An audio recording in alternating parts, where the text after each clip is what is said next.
Instagram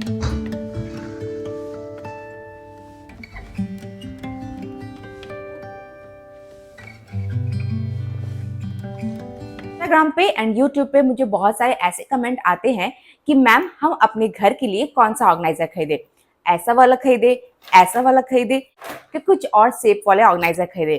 तो आज की इस वीडियो में मैं आपके इन्हीं सारे क्वेश्चन का जवाब देने वाली हूँ कि आपके घर के लिए और आपके नीड के अकॉर्डिंग आप किस तरह से अपने ऑर्गेनाइजर को चूज कर सकते हैं, कौन सा ऑर्गेनाइजर सच में यूजफुल रहता है और कौन सा ऑर्गेनाइजर बस देखने में ही सुंदर लगता है। तो बिना देरी करते हुए आज का ये बहुत ही ज्यादा इंटरेस्टिंग सा वीडियो हम स्टार्ट करते हैं। Let's start. तो आपके साथ भी ये प्रॉब्लम हमेशा से आती होगी कि आप मार्केट जाते हैं, मार्केट में कोई चीज आपको पसंद आती है और आप उस चीज को लेकर घर आ जाते हैं। आपको समझ नहीं आता है कि इस चीज को हम किस तरह से यूज करें या इसका यूज हमारे घर पे है भी कि नहीं। तो मेरे साथ भी ये प्रॉब्लम कई बार आई, लेकिन जब मैंने अपने इस चीज पे वर्क किया, समझा कि किस चीज का यूज मेरे घर पे है, क्या चीज बस देखने में ही सुंदर है और उससे मेरे पैसे बर्बाद हो रहे हैं, तब से ये सारी प्रॉब्लम मेरी दूर हो जाएगी।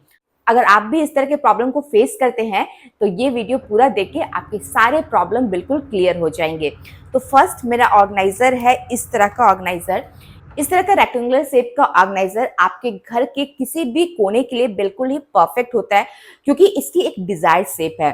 मैं इस चीज का यूज अपने घर में किस तरह से करते हो ये भी आपको इधर दिखेगा और इसका डेमो भी मैं आपको पूरा दूंगी। फिर मैं इसे रखती हूँ अपने किचन के टॉवेल को, किचन के नैपकिन को अच्छी तरह से अरेंज करने के लिए।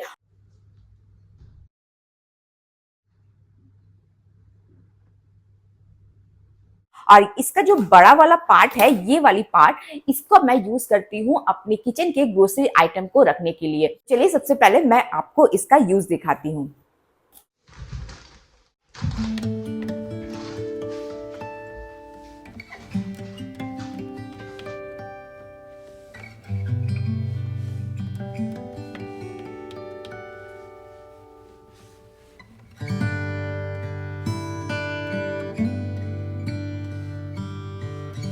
तो जैसा कि हमें अपने घर को ऑर्गेनाइज करने के लिए ऑर्गेनाइजर की जरूरत पड़ती है, उसी के सर्च में मैंने इस तरह का ऑर्गेनाइजर को परचेज किया था। इसमें एक हैंडल दी हुई है जो इसको एक बहुत ही अच्छा लुक देता है और इसका यूज मैं अपने घर के जितने सारे बॉटल्स होते हैं, पानी पीने वाले बॉटल्स, उन्हें रखने के लिए करती हूँ।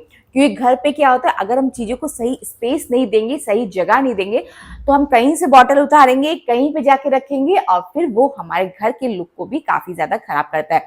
तो इसी पे बॉटल रहता है, इसी से लोग यहाँ से पानी निकालते हैं, बास्केट से बॉटल को लेते हैं और पी के हम इन्हीं बास्केट में बॉटल को रख देते हैं। आपको अपने बॉटल्स वगैरह रखने के लिए इस तरह का ऑर्गेनाइजर नहीं मिल रहा है तो आप इस तरह के ऑर्गेनाइजर को में भी इसका अप्लाई कर सकते हैं। ये भी बिल्कुल परफेक्ट होता है। 3 बॉटल्स इसमें आसानी से आ जाते हैं।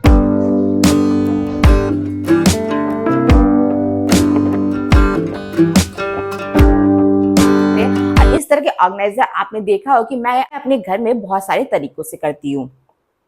तो moving to our next organiser, इस तरह के ऑर्गेनाइजर, यही वाला ऑर्गेनाइजर की मैं आपको बात कर रही थी कि देखने में मुझे सुंदर लगा, एक इसका अच्छा लुक था। बट इस तरह के ओवल शेप के ऑर्गेनाइजर या इस तरह के गोल शेप के ऑर्गेनाइजर जितने भी सारे होते हैं, जितने भी होते हैं, वो हमारे घर के लिए बिल्कुल भी परफेक्ट नहीं है। एक तो इसकी शेप के कारण ये कहीं भी फिट नहीं आता है, प्लस अगर आप फ्रिज में इसमें सामान रखते हैं तो भी आपको बहुत ज्यादा स्पेस को कंज्यूम करता है।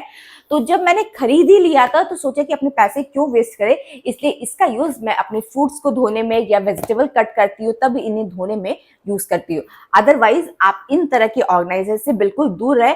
ओवल शेप के ऑर्गेनाइजर, राउंड शेप के ऑर्गेनाइजर बिल्कुल ही सही नहीं होते आपके घर को एक नीट एंड क्लीन लुक देने के लिए। अब बात करते हैं कुछ फ्रिज ऑर्गेनाइजेशन के बारे में। आप अपने फ्रिज को ऑर्गेनाइज करने के लिए इस तरह के ऑर्गेनाइजर को परचेज कर सकते हैं जिसमें हैंडल दी रहती है, काफी अच्छा लुक रहता है, आपको चीजें निकालना काफी ज्यादा आसान रहती है। प्लस इसका यूज आप बगल में देख ही रहे हैं कि मैं अपने घर पे किस तरह से इसका यूज करती हूँ। चीजें बिल्कुल अलग अलग रहती है और हमारे लिए काम बिल्कुल आसान हो जाता है। बड़ा साइज का भी ऑर्गेनाइजर मेरे पास है, सेम शेप है, सेम डिजाइन है, बट थोड़ा सा बड़ा है क्योंकि मैं इसमें अपने फ्रूट्स वगैरह रखती हूँ।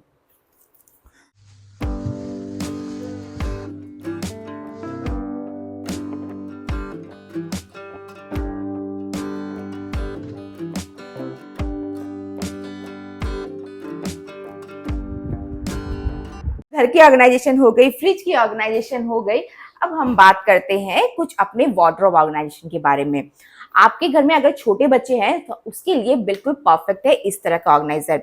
इसका इस तरह का ऑर्गेनाइजर का यूज मैं आरव के पैंट्स वगैरह रखने में करती हूँ और ये बहुत ही अच्छा ऑर्गेनाइजर है। अगर आप उनके शर्ट्स वगैरह रखते हैं तो ये भी आप इसे वर्टिकल यूज कर सकते हैं, आप इसे हॉरिजेंटल यूज कर सकते हैं। जिस भी रूप में आप इसे यूज करते हैं इस तरह के ऑर्गेनाइजर बिल्कुल ही परफेक्ट होते हैं। एंड वार्डरोब की ऑर्गेनाइजेशन की जब बात आई है तो मैं आपको एक और चीज बता दूं कि आपको बड़े बड़े कपड़ों को ऑर्गेनाइज करना है, अगर आप अपने बड़े बड़े कपड़ों को ऑर्गेनाइज करना चाहते हैं, अपनी कुर्ती, अपने पैंट्स वगैरह को ऑर्गेनाइज करना चाहते हैं तो इस तरह का ऑर्गेनाइजर वहां पर बिल्कुल परफेक्ट रहते हैं। मैं इन दोनों ऑर्गेनाइजर का यूज आरव के कपड़ों को रखने के लिए करती हूँ। इस तरह से वार्डरोब भी कंप्लीटली ऑर्गेनाइज हो जाता है। अब भी बिल्कुल सही है कि हम हर चीज के लिए ऑर्गेनाइजर तो खरीद नहीं सकते, घर में बहुत सारी चीज इस तरह के कुछ डीआईवाईज भी तैयार कर सकते हैं, जो इसकी वीडियो मैंने कई बार अपनी चैनल्स पे डाली है। विदाउट एनी कॉस्ट भी आप अपने घर को ऑर्गेनाइज कर सकते हैं। मेरे पास जितने सारे ऑर्गेनाइजर है और मैं इन ऑर्गेनाइजर को किस तरह से यूज करती हूँ आज इस वीडियो में आप पूरा देखिएगा। आगे मैं आपको बताने वाली हूँ कि मैं अपने हार्डवेयर के सामान, अपने मेकअप के सामान, अपने डाइनिंग एरिया को किस ऑर्गेनाइजर के थ्रू ऑर्गेनाइज करती हूँ और क्या उसका मुझे बेनिफिट मिलता है। अगर आपके पास इस तरह का बड़ा वाला ऑर्गेनाइजर है, ये मैंने परचेज किया था विशाल मार्ट से एंड इसकी प्राइसिंग मुझे पड़ी थी 69 रुपीज। इस तरह के ऑर्गेनाइजर विशाल मार्ट वगैरह में काफी सस्ते रेटों पे मिल जाते हैं और जब भी मैं मार्केट जाती हूँ तो हमेशा ही ऑर्गेनाइजर की सर्च में रहती हूँ। कपड़े, जूते, ये सब मेरे लिए सबसे पीछे है, सबसे पहले मुझे मेरे ऑर्गेनाइजर को सर्च करना रहता है। क्योंकि ये लंबा है इसलिए इस तरह का ऑर्गेनाइजर का यूज मैं अपने हार्डवेयर सामानों को रखने करती हूँ। हार्डवेयर में भी हमारे काफी ज्यादा सामान होते हैं और अगर उसे हम सही तरीके से अरेंज ना करें तो समय पे कोई भी चीज हमें नहीं मिलेगा। So moving to our next organiser. अब बात करते हैं कुछ अपने मेकअप यानी ड्रेसिंग एरिया को हम किस तरह से ऑर्गेनाइज करें और उनमें हम क्या ऑर्गेनाइजर लगाएं जिससे हमारे ड्रेसिंग एरिया को बिल्कुल ही क्लीन लुक मिले और ऐसा लुक मिले कि वो हर वक्त ऑर्गेनाइज रहे। सबसे पहला मैं आप लोग को ऑर्गेनाइजर दिखा रही हूँ। ये इस तरह का आप इयरिंग के सेट वाला ऑर्गेनाइजर परचेज कर सकते हैं। ये काफी ज्यादा अफोर्डेबल है और इसमें इतनी सारी सेक्शन है कि आप कितने भी इयरिंग्स के लवर हो आपके सारे इयरिंग्स इसमें बिल्कुल ही फिट हो जाएंगे। और आप देख सकते हैं कि मैंने भी यहाँ पर बहुत सारे इयरिंग्स रखे, इयरिंग्स तो रखे ही रखे हैं, प्लस उसके साथ साथ मैंने मांग टीका हो गया, नाक की नथनी हो गई, वो सारी चीजों को भी यहाँ पर बहुत ही अच्छी तरह से अरेंज करके रखा है। पता रहता है चीजें कहाँ पे है, उन्हें यूज करके वापस से उन्हीं जगह पे रखते हैं। तो ये वाला ऑर्गेनाइजर मेरे लिए तो बिल्कुल ही परफेक्ट है। ड्रेसिंग एरिया की बात जब आई तो और अपने ड्रेसिंग एरिया को ऑर्गेनाइज करने के लिए मैं इस तरह के दो ऑर्गेनाइजर का यूज करती हूँ और एक इसके साथ मैं इस तरह के कप वाला या स्टैंड मोड वाला जो भी ऑर्गेनाइजर आता है, आपके घर में डेफिनेटली कुछ स्टैंड मोड वाले ऑर्गेनाइजर इस तरह के होंगे, तो उस तरह की चीज आप अपने ड्रेसिंग एरिया में जरूर अप्लाई करें। ऐसा करने से आपके ड्रेसिंग एरिया का लुक काफी ज्यादा क्लीन आता है। मैं आपको दिखाती हूँ कि मैं अपने ड्रेसिंग एरिया को किस तरह से ऑर्गेनाइज करती हूँ।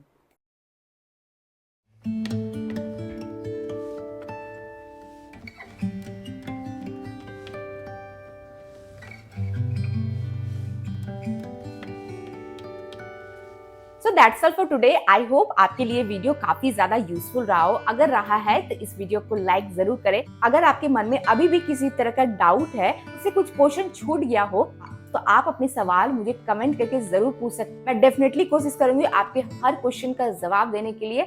और अगर आप मेरे चैनल पर पहली बार आए तो प्लीज सब्सक्राइब माय चैनल ताकि आपको इस तरह की यूजफुल वीडियोस हमेशा मिलती रहे। चलिए, मैं प्रिया आप लोग से फिर से मिलूंगी न्यू वीडियोस के साथ, यूजफुल वीडियोस के साथ। तब तक के लिए बाय बाय।